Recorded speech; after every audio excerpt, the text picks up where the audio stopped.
Olá, caveira, concurseiro do meu estado de Roraima, do meu Brasil.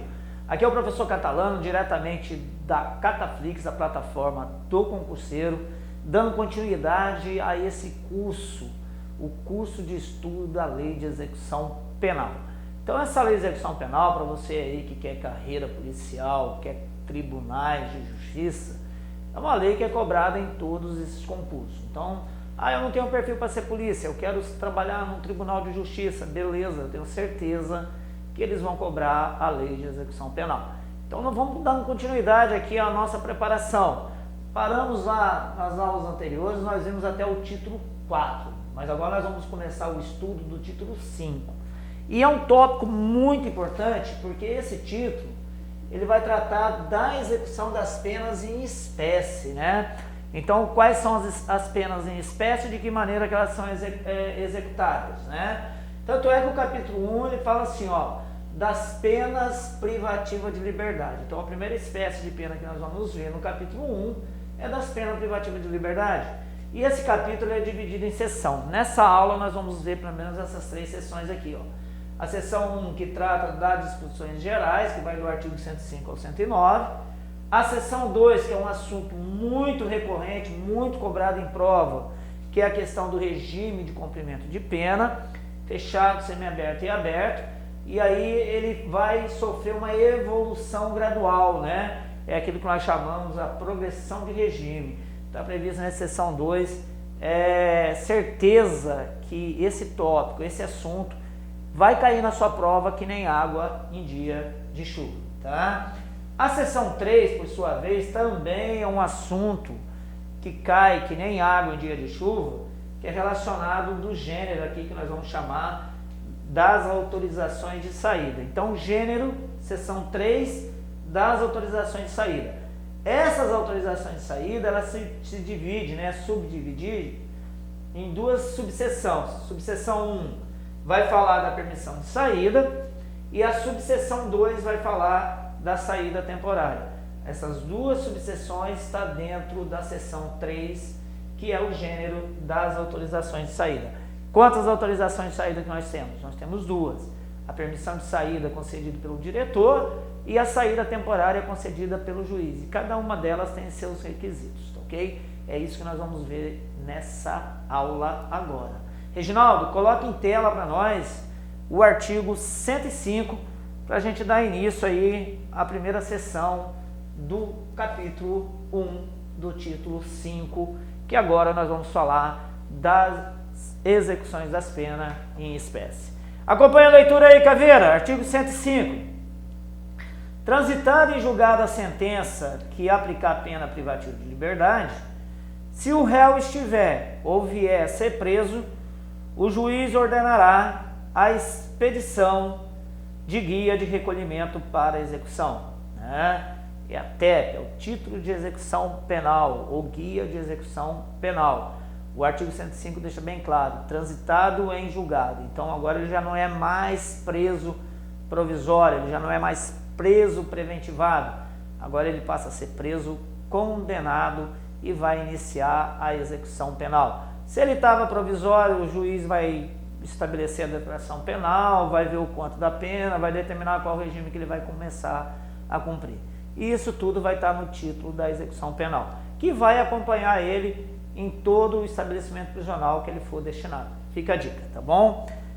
Artigo 106. A guia de recolhimento extraída pelo escrivão, que a rubricará em todas as folhas e assinará com o juiz, será remetida à autoridade administrativa incumbida da execução e conterá. O que vai conter essa guia de recolhimento? Isso é obrigatório. O que vai contar nela? O que vai estar lá constando nela? Primeiro, inciso 1, o nome do condenado. 2, a sua qualificação civil, o número do registro geral no órgão oficial de identificação, o famoso RG. 3, o inteiro teor da denúncia e da sentença condenatória, bem como certidão do trânsito em julgado. 4, inciso 4, a informação sobre os antecedentes e o grau de instrução. Inciso 5, a data da terminação da pena. Então lá vai estar quando ele vai iniciar e quando vai acabar a pena. 6. Outras peças do processo reputadas indispensáveis ao adequado tratamento penitenciário. Parágrafo 1º. Ao Ministério Público se dará ciência da guia de recolhimento. Parágrafo 2º.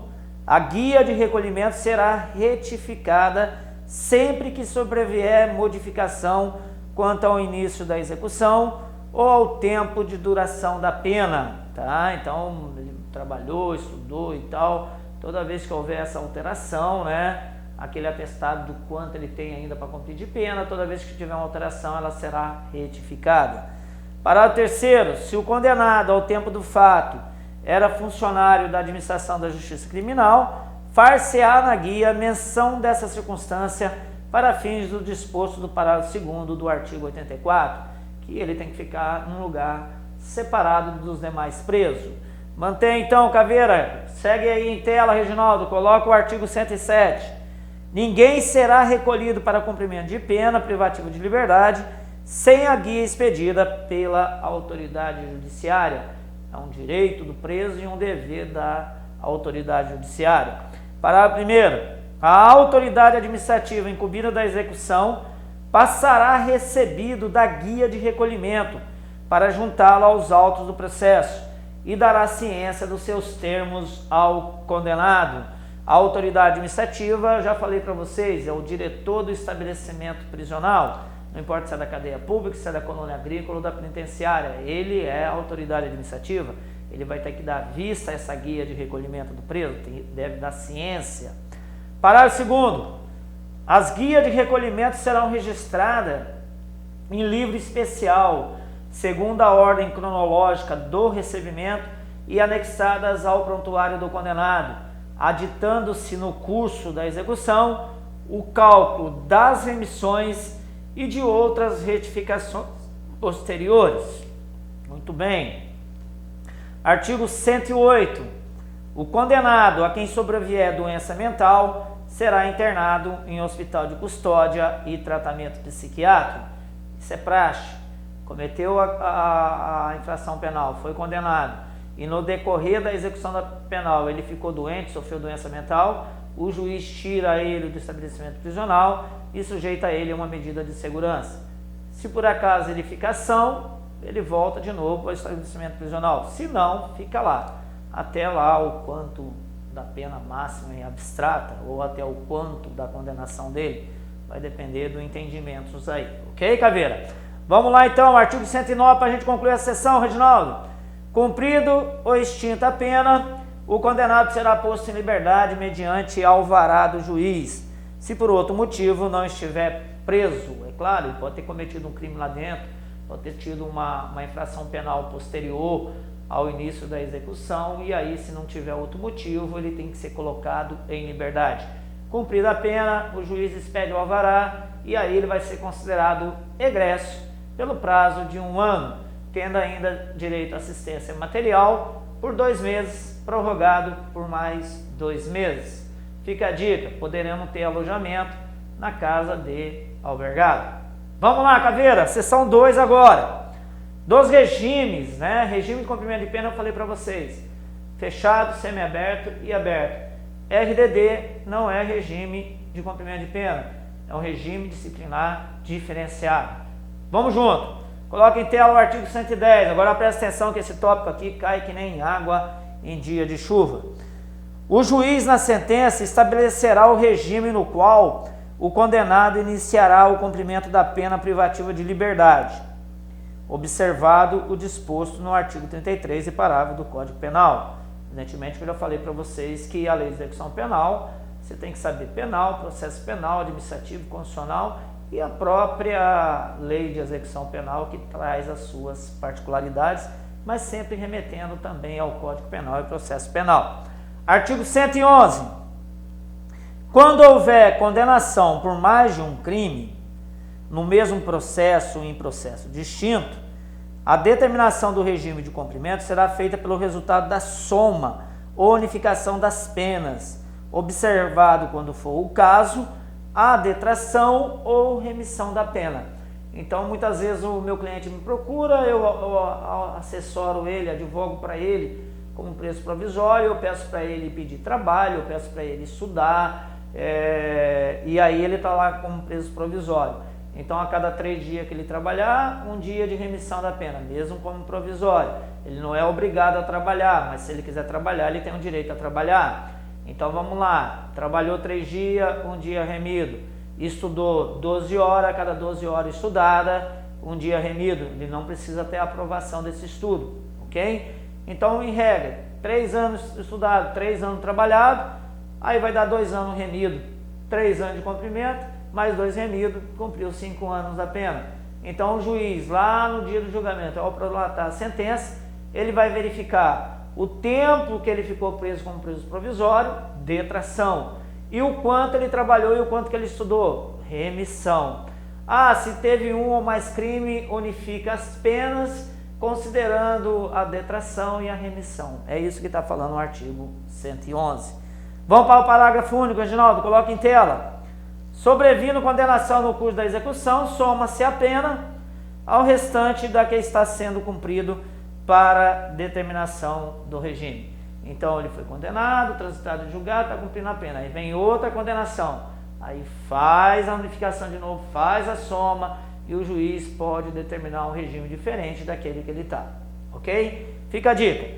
Agora sim, agora vamos ver aí o que foi alterado pelo pacote anticrime, que é o artigo 112, né? Que aqui nós estamos falando de regime de cumprimento de pena. Esse aqui vai cair na prova de vocês com certeza, não importa qual concurso vocês vão fazer. E aí teve grandes alterações, né? O que era fração passou a ser porcentagem. Então fica 16, 20, 25, 30 para infrações comuns que não seja hediondo. E para os hediondos, nós vamos ficar com 40%, 50%, 60% e 70%. Quem achava que era difícil a fração, então complicou um pouquinho mais e agora é porcentagem. Então é um dos tópicos que mais é cobrado em prova, que foi alterado agora em 2020. Então vamos lá, vamos para a leitura do 112, Reginaldo, vamos fazer ela junto. 112. A pena privativa de liberdade será executada em forma progressiva, com a transferência para regime menos rigoroso, a ser determinado pelo juiz quando o preso tiver cumprido ao menos, né? Então vamos lá, o que ele está falando? O regime de cumprimento de pena é fechado, semiaberto e aberto. Então a pena inicia-se num regime mais gravoso e vai haver a progressão para um regime menos gravoso, desde que ele cumpra o requisito objetivo, que é porcentagem hoje, e o subjetivo, que é o comportamento do agente. Então vamos lá, junto, inciso 1. Quando é que vai ser 16%? 16% da pena se o apenado for primário e o crime tiver sido cometido sem violência à pessoa ou grave ameaça. Sem violência à pessoa ou grave ameaça. E ele tem que ser primário, aí é 16%. Se ele for reincidente, sem violência, 20%. Tá? Se for com violência e ele é primário, 25%. E se ele for reincidente com violência, 30%. Então vamos lá para o inciso 2, olha só o que ele fala. 20% da pena se o apenado for reincidente em crime cometido sem violência à pessoa ou grave ameaça. Inciso 3, 25% da pena se o apenado for primário e o crime tiver sido cometido com violência à pessoa ou grave ameaça. Inciso 4, 30% da pena se o apenado for reincidente em crime cometido com violência à pessoa ou grave ameaça. Tanto o inciso 1, 2, 3 e 4, a infração tem que ser comum, ela não pode ser hedionda. Se for infração de crime hediondo, aí é o quanto objetivo muda. Então vamos junto. Agora vamos lá, ó, 40% da pena se o apenado for condenado pela prática de crime hediondo ou equiparado se ele for primário e que não haja morte, ok? 50% da pena se o apenado for, vamos lá, o que foi introduzido pela lei, acompanha a leitura. Aqui, ó, esse 50% tem que ficar atento, tem a linha A, a B e a C. A fala assim, ó, vai ser 50% se o condenado pela prática de crime hediondo ou equiparado com resultado morte, se for primário e vedado o livramento condicional, né? Então, olha lá, se ele é primário e teve morte, ok, é 50%. Agora, quando é que é vedado o livramento condicional, né? Quando ele bota essa vírgula, coloca ponto e vírgula, aí ele vai falar a linha B e C. Para a linha B e C, é vedado o livramento condicional. Vedado o livramento condicional por condenado por exercer o comando individual ou coletivo de organização criminosa e estruturado para a prática de crime hediondo ou equiparado. Então, se teve morte, né, ele vai ter a progressão de regime 50%, mas vai ser vedado para ele o livramento condicional, que é outro benefício que a gente vai ver daqui a pouco, tá?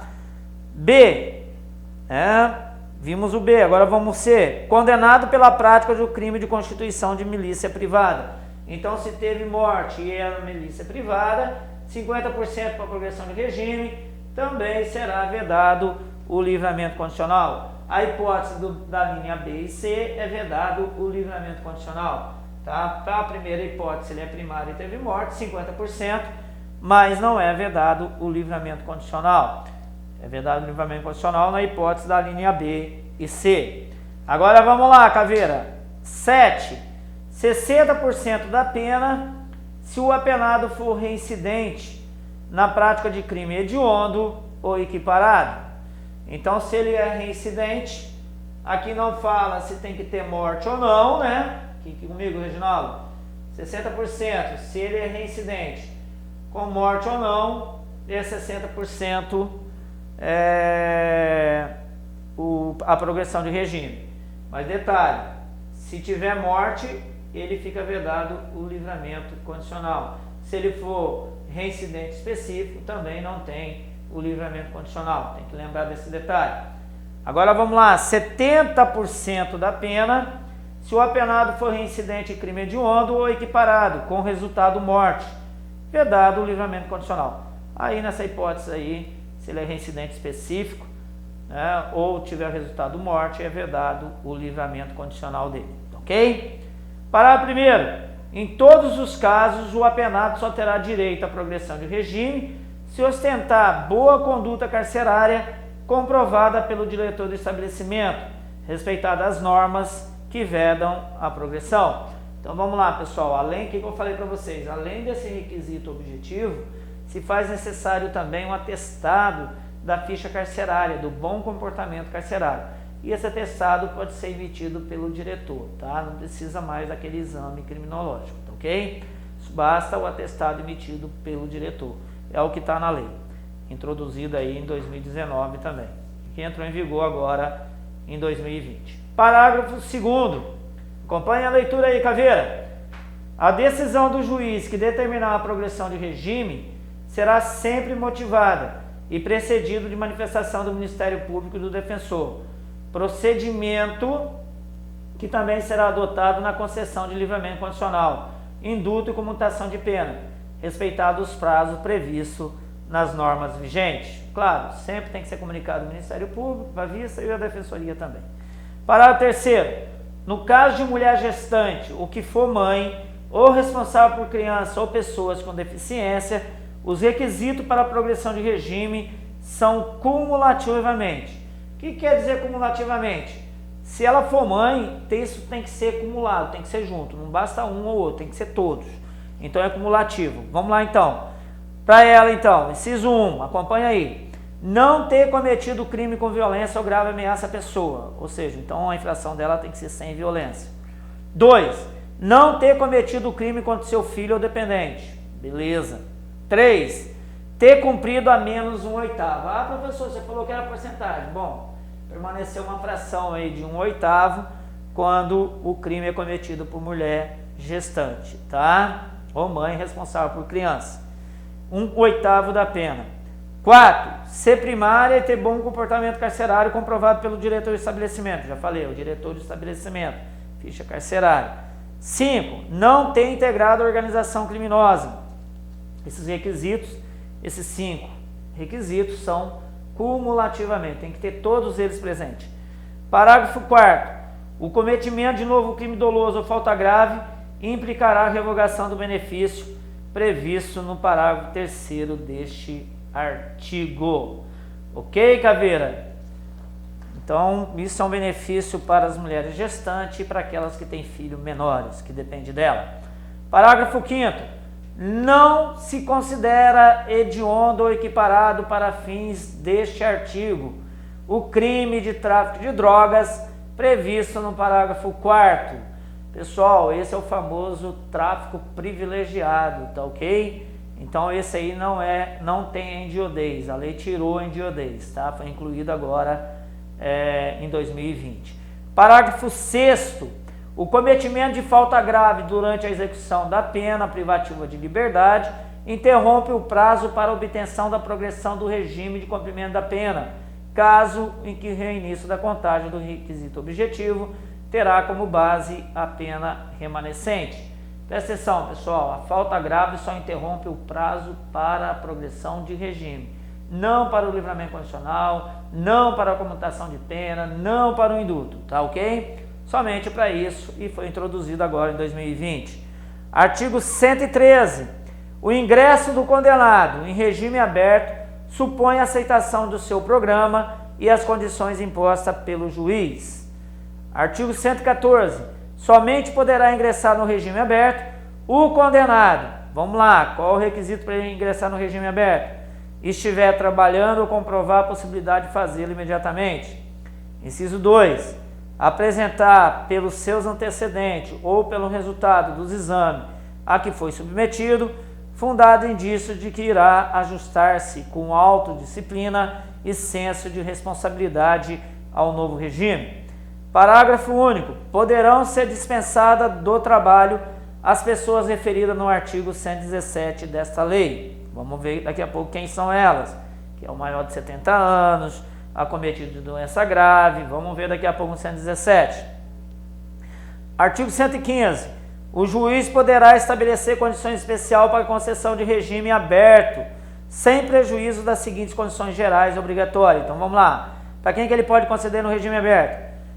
Desde que permaneça no local que for designado durante o repouso nos dias de folga. Sair para o trabalho e retornar nos horários fixados. 3. Não se ausentar da cidade onde reside, sem autorização judicial. Comparecer a juízo para informar e justificar as atividades quando for determinados. Aqui são as medidas cautelares, medidas obrigatórias, né? Artigo 116. O juiz poderá modificar as condições estabelecidas de ofício ao requerimento do Ministério Público, da autoridade administrativa ou do condenado, desde que a circunstância assim o recomenda. É a audiência de justificação que o juiz da execução chama e a defesa pode pedir para alterar lá se vier situações supervenientes. Artigo 117. Somente se admitirá o recolhimento do beneficiário de regime aberto em residência particular, a famosa prisão domiciliar, quando se tratar do quê? Vamos lá então. Inciso 1, condenado maior de 70 anos. 2, condenado cometido de doença grave. 3, condenado com filho menor ou deficiente físico ou mental. 4, condenada gestante. Então são essas 4 hipóteses. Artigo 118. A execução da pena privativa de liberdade ficará sujeita à forma regressiva, com a transferência para qualquer dos regimes mais rigoroso quando condenado. Aí é a famosa regressão. E a regressão admite ela per salto, tá no aberto e regredir para o fechado, mas também pode ser para qualquer regime mais pesado. Então vamos lá, quando é que pode acontecer essa regressão de regime? Inciso 1, praticar fato definido como crime doloso ou falta grave. Não precisa esperar o julgamento, só praticou o fato, já é considerado falta grave. Inciso 2. Sofrer condenação por crime anterior cuja pena somada ao restante da pena em execução torna incabível o regime. Então ele está com 8, pegou 4 anos, está no regime aberto, foi condenado a mais 8 anos, aí 4 com 8 dá 12, aí 12 não cabe o regime mais aberto. Então ele vai ter que voltar lá para o fechado, tá ok? Vamos lá. Parágrafo 1º. O condenado será transferido do regime aberto se, além das hipóteses referidas nos incisos anteriores, frustrar os fins da execução ou não pagar, podendo a multa cumulativamente imposta. Ok, não pagou a multa, vai cumprir com o regime aberto, vai pegar a pena privativa de liberdade. Parágrafo 2º. Nas hipóteses do inciso 1 e do parágrafo anterior, deverá ser ouvido previamente o condenado, é a famosa audiência de justificação. Artigo 119, para a gente encerrar essa questão do regime. A legislação local poderá estabelecer normas complementares para o cumprimento da pena privativa de liberdade em regime aberto. Então, a própria legislação do Estado pode ter norma, foi delegado para criar normas próprias, outras normas sem ser da execução penal, para o cumprimento do regime aberto. Fica a dica. Mantenha, caveira, sangue no olho, caneta na caveira. Vão buscar sua vaga no seu concurso público. Mantenha.